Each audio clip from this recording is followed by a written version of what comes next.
Y el próximo 31 de marzo va a comenzar en el Congreso la discusión del proyecto que busca despenalizar el aborto en 3 situaciones concretas: la inviabilidad del feto, el riesgo de vida de la madre y en casos de violación.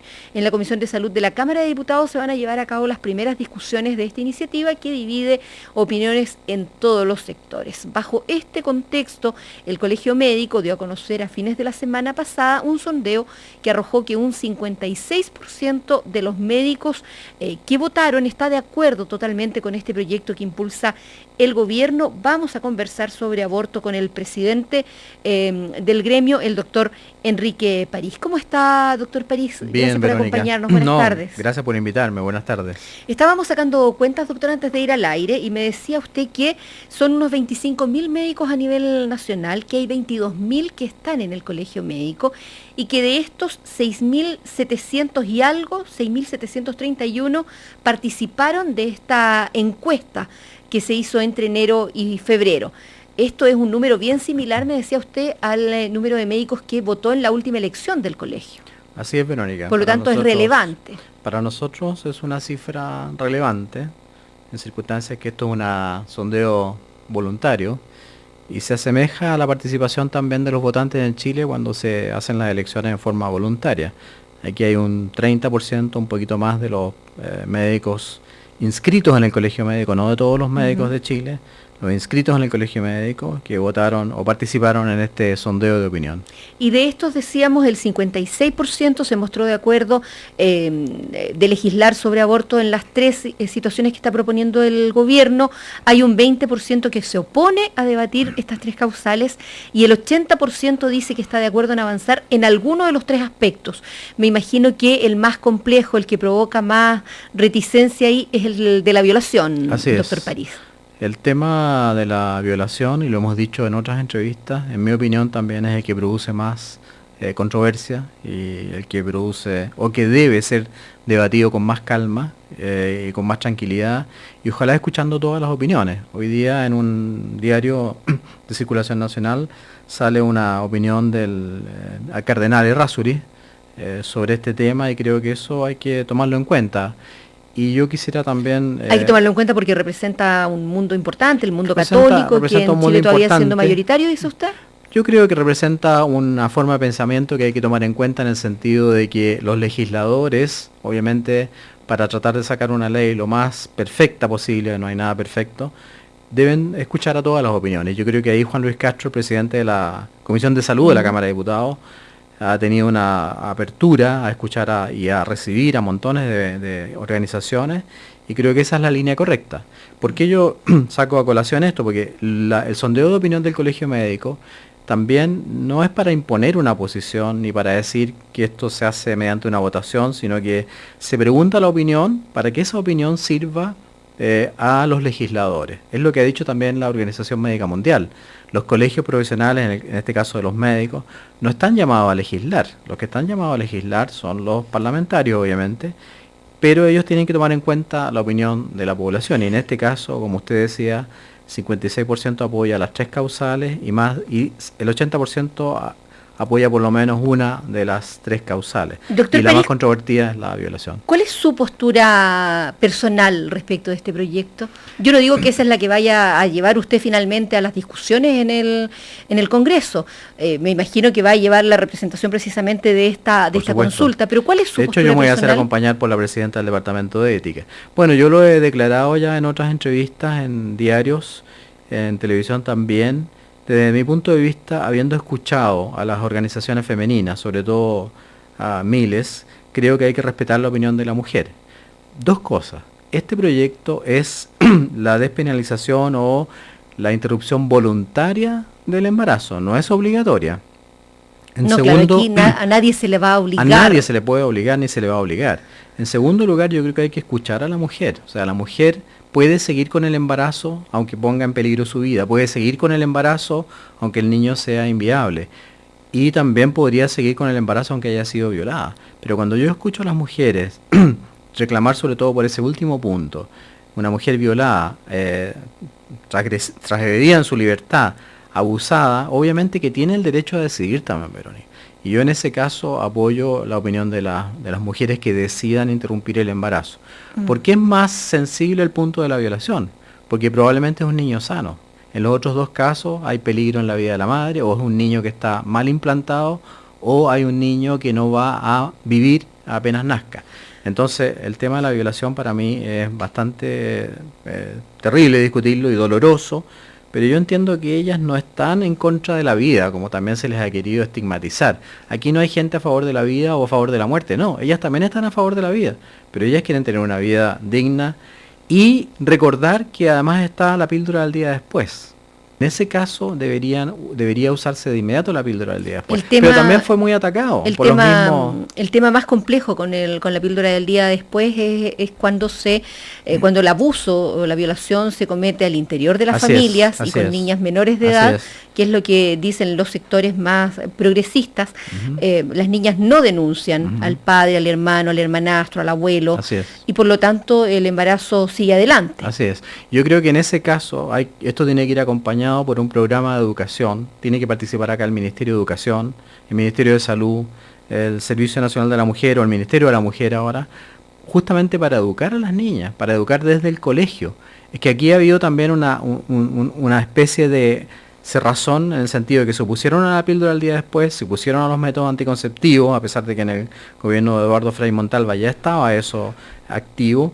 Y obviamente que hay poca educación sexual. Entonces, si la niña sabe que nadie la puede tocar, que nadie le puede hacer nada, o que tiene que tener, la fuerza para denunciar, vamos a llegar antes. No va a haber necesidad de interrumpir el embarazo. Tiene que tomar la píldora al día después. Otro tema que ha sido bastante planteado y complicado en la discusión, doctor París, en relación a esta causal de violación, es que se está proponiendo que se extienda la posibilidad de practicar el aborto hasta más allá de las 12 semanas. Se habla de 18, se habla de 24 semanas. Bueno, eso es una discusión que va a tener que darse en el Parlamento y escuchar a los expertos. Nosotros hicimos un seminario el viernes con obstetras, ginecólogos obstetras y con genetistas. En muchos países obviamente se pone como límite 12 o 14 semanas. El hecho de que se quiera prolongar en el caso de la niña es justamente porque hay un retraso en la denuncia. Yo creo que eso va a ser parte de la discusión. Creo que hay que insistir en la educación e insistir también en el acompañamiento, porque también se ha hablado mucho de acompañar. La persona, la mamá que quiera seguir con el embarazo por cualquiera de las tres causas, debería tener apoyo psicológico, médico, económico, como dice el cardenal hoy día, pero eso no es óbice para que la persona que no elige ese camino pueda interrumpir el embarazo. Entonces yo creo que hay que abrirse a ambas posibilidades. No hay aquí no hay un choque entre ambas posibilidades, y la gente que quiera seguir con el embarazo debe recibir apoyo. Y probablemente la persona que interrumpe el embarazo también va a tener que recibir apoyo psicológico, porque es un hecho que, según dice la literatura, es bastante terrible para la mujer. Doctor Enrique París, usted como presidente del Colegio Médico ha visto a estos grupos que han aparecido, de médicos que han aparecido con videos o con cartas en un caso o en otro, a favor o en contra de legislar sobre el aborto. ¿Cómo ve usted esas manifestaciones? Lo que pasa, Verónica, es que desde el punto de vista médico, los casos puntuales, o sea, yo conozco una persona que le pasó esto, yo conozco a una mamá que hizo lo otro, no tienen validez científica. Aquí nosotros tenemos que discutir en base a la información científica, a las publicaciones que existen en la literatura, a las grandes estadísticas, si es que existen, pero no con casos puntuales, porque los casos puntuales, ya sea a favor o en contra, pueden ser muy emotivos, pueden ser muy impactantes. Y estos dos grupos, pero es un caso. Y estos dos grupos de médicos están recurriendo a esos casos puntuales más que al debate científico. Yo he visto de todo en la prensa. Desgraciadamente hay algunos que acuden solamente a casos puntuales, o incluso hacen que mamás escriban o que cuenten su historia. Pero es que eso es muy impactante, es muy doloroso, o es muy, necesario tomar en cuenta. Pero cuando uno va a legislar, me imagino, los legisladores no pueden tomar en cuenta casos puntuales. Tienen que basarse en la literatura médica. Desgraciadamente yo no comparto eso, porque en otras enfermedades podría ser lo mismo. O sea, yo tuve una influenza y me curé tomando agua de hierba. Eso obviamente a lo mejor se curó, pero es que eso no tiene ninguna validez científica. Por lo tanto, yo creo que eso hay que corregirlo. No me parece bien que se trate de influir a la opinión pública con hechos puntuales, por muy dolorosos que sean o por muy heroicos que sean. ¿Ha conversado usted con quienes encabezan estos dos grupos contrapuestos de médicos? Nosotros hemos organizado 3 seminarios, Verónica. Dos el año pasado. En el primer seminario hubo mucho respeto, mucha calma. En el segundo seminario, en cambio, llegó mucha gente que está en contra del proyecto de ley y fue muy difícil contenerlo, fue muy difícil dialogar con ellos. Al final, obviamente, logramos dialogar y conversar y escuchar sus opiniones, y ahora hubo un tercer seminario que hubo mucho respeto. También fueron gente de ambas posiciones, fue mucho más respetuoso. Yo creo que el calor del debate al inicio fue muy grande, pero la gente ha ido entendiendo que hay que conversar, que hay que dialogar, tal como dice la Iglesia Católica a propósito también de otros hechos, o como dice el gobierno, hay que dialogar, conversar y discutir esto con altura de miras. A uno le cuesta entender que en la comunidad científica, en la comunidad médica, no haya un acuerdo respecto de cuándo se considera que efectivamente comienza la vida humana. Porque uno mira a algunos sectores, a la Iglesia Católica, por ejemplo, y la Iglesia Católica dice desde el momento de la concepción. Uno mira por el lado de las leyes, y estaba leyendo a una experta que decía, mire, persona es cuando nace, así la reconoce el Estado.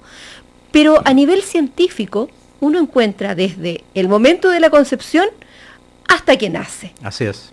¿Por qué no hay acuerdo científico respecto de cuándo comienza la vida humana, doctor? Bueno, nosotros desde el comienzo dijimos que ese era el tema más difícil de dilucidar. El Departamento de Ética del Colegio Médico, a propósito, es por eso que no se ha definido todavía con el tema de la violación. ¿Por qué? Porque no está, si nosotros lográramos dilucidar y estar de acuerdo en cuándo comienza realmente la vida, obviamente que sería más fácil. Cuando comienza el desarrollo neurológico. Algunos dicen cuando comienza el desarrollo neurológico, algunos dicen cuando comienza a latir el corazón, algunos dicen cuando el niño es capaz de sentir dolor. Entonces, si nos pusiéramos de acuerdo en eso, que no creo que nos pongamos de acuerdo, va a ser muy difícil, sería muy fácil determinar las semanas, digamos, aceptables para interrumpir el embarazo.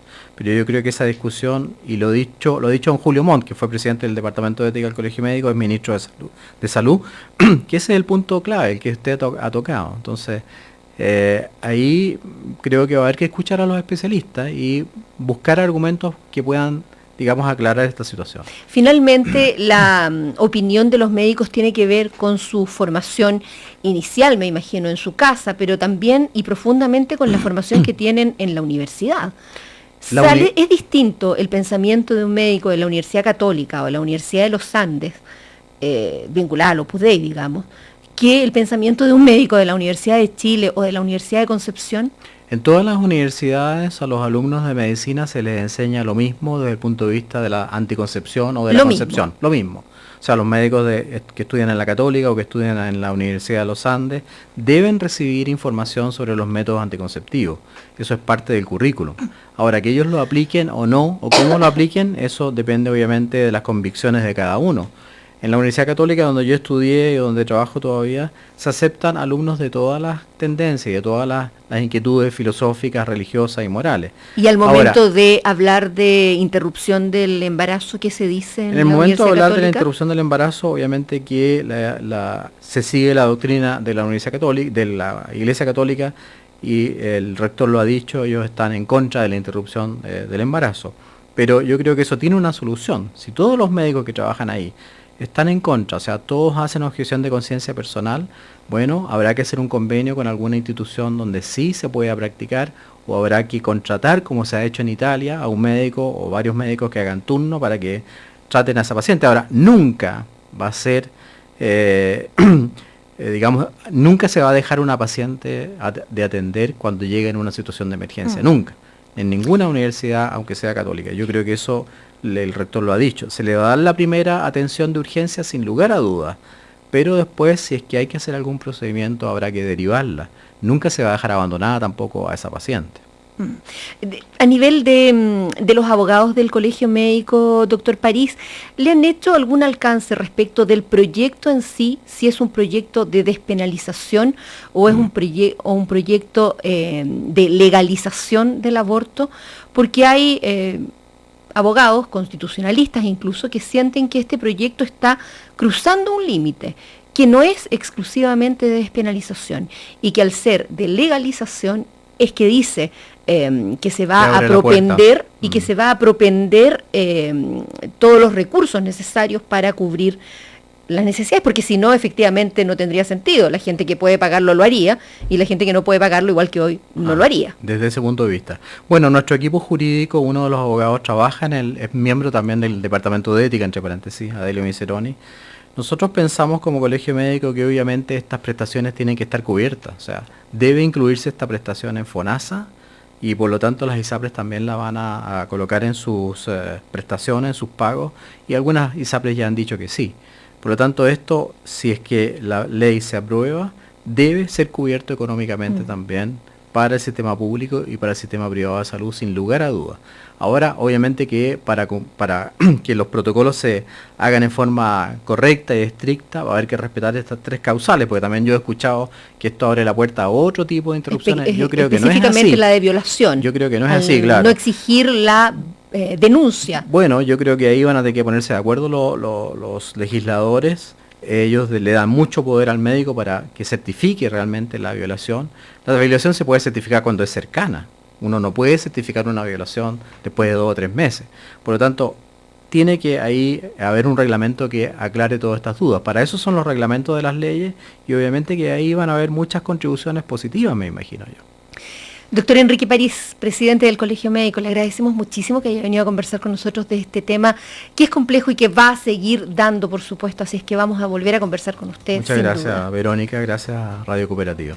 Gracias, doctor. Y nos vamos, llegamos al final de una nueva mañana en Cooperativa. Sigan acompañándonos, ya vienen las noticias. Que tengan buenas tardes.